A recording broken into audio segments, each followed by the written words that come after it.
نحمده ونصلي على رسوله الكريم اما بعد۔ محترم سامعین، گزشتہ کل کی ویڈیو میں سیدنا عمر فاروق رضی اللہ عنہ کے عہد شباب، کشتی اور شہسواری کا ذکر کیا گیا، اور آج کا ویڈیو آپ رضی اللہ عنہ کے ذاتی حالات، تقریری ملکہ اور مذاق شاعری پر مشتمل ہے۔ محترم سامعین، آپ رضی اللہ عنہ کے ذاتی حالات، عرب میں روحانی تربیت کا آغاز اگرچہ اسلام سے ہوا، لیکن اسلام سے پہلے بھی اہل عرب میں بہت سے ایسے اوصاف پائے جاتے تھے جو تمغائے شرافت تھے، جن پر ہر قوم ہر زمانے میں ناز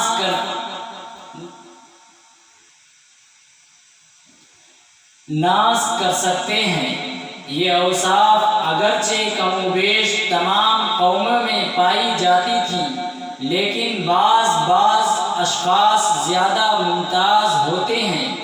یہی لوگ قوم سے ریاست و حکومت کا منصب حاصل کرتے ہیں۔ ان اوصاف میں فصاحت و بلاغت، قوت تقریر، شاعری، نصابی، سپہ گری، بہادری، آزادی مقدم چیزیں تھیں، اور ریاست و افسری میں انہی اوصاف کا لحاظ رکھا جاتا تھا۔ حضرت عمر فاروق رضی اللہ عنہ کو قدرت نے ان سب میں کافی حصہ دیا تھا۔ آپ رضی اللہ عنہ کا تقریری ملکہ، آپ رضی اللہ عنہ میں تقریر کا ملکہ خداداد تھا۔ عکاظ کے مارکوں نے اس کو اور زیادہ جلا بخشی۔ یہی قابلیت تھی جس کی وجہ سے قریش نے ان کو سفارت کا منصب دیا تھا، جو ان لوگوں کے لیے مخصوص تھا جو سب سے زیادہ زبان آور ہوتے تھے، اور ان کے معمولی جملوں میں غیر معمولی اثر ہوتا تھا۔ جو فقرے ان کے منہ سے نکل جاتے، انہیں بلاغت کی روح پا جاتی تھی۔ عمر بن معدی کریم کو جب پہل دیکھا تو چونکہ غیر معمولی تن و قوت کے آدمی تھے، اس لیے متحیر ہو کر کہا، اللہ اکبر، اس کا اور ہمارا خالق ایک ہی ہے۔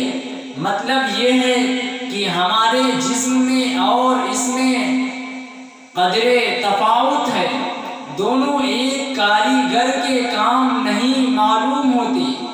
آپ رضی اللہ عنہ کے قوت تقریر کا اندازہ اس طریقے سے لگایا جا سکتا ہے۔ جب خلافت کے دوسرے تیسرے دن عراق پر لشکر کشی کرنے کے لیے لوگوں کو جمع کیا تو لوگ ایران کے نام سے جی چراتے تھے، خصوصاً اس وجہ سے کہ سیدنا خالد رضی اللہ عنہ کو وہاں سے بلا لیا گیا تھا۔ اس موقع پر سیدنا عمر رضی اللہ عنہ کے زور تقریر کا اثر تھا کہ مثنی شیبانی، ایک مشہور بہادر، بے اختیار اٹھ کھڑا ہوا، پھر تمام مجمع میں آگ سی لگ گئی۔ دمشق کے سفر جابیہ میں ہر قوم، ہر ملت کے آدمی جمع تھے۔ عیسائیوں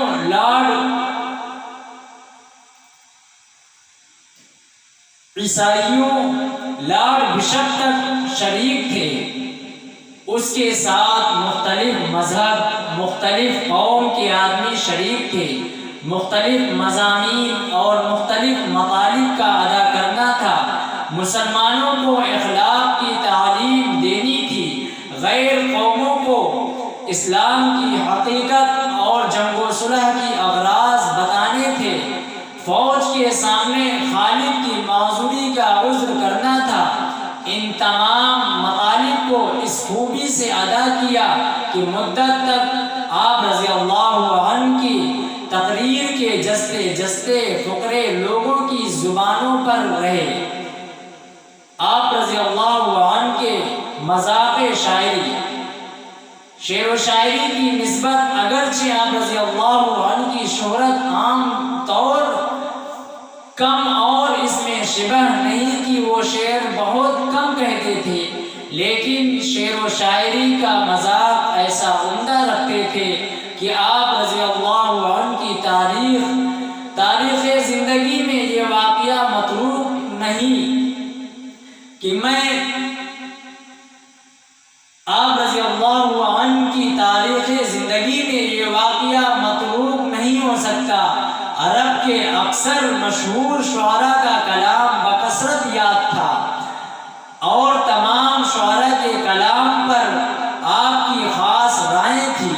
اہل ادب کو عموماً تسلیم ہے کہ آپ کے زمانے میں آپ سے بڑھ کر کوئی شخص شعر پر رکھنے والا نہ تھا۔ چنانچہ نجاشی ایک شاعر تھا جس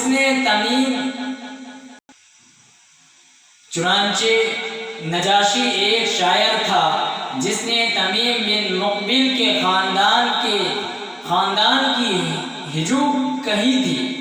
ان لوگوں کے سیدنا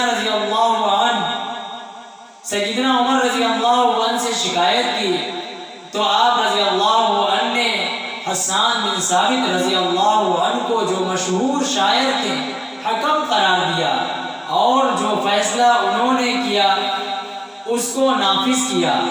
اس قصے سے چونکہ اس غلط فہمی کا احتمال تھا کہ سیدنا عمر رضی اللہ عنہ خود شعر فہم نہ تھے، اس لیے اہل ادب نے جہاں اس واقعے کا ذکر کیا ہے یہ بھی لکھا ہے کہ یہ سیدنا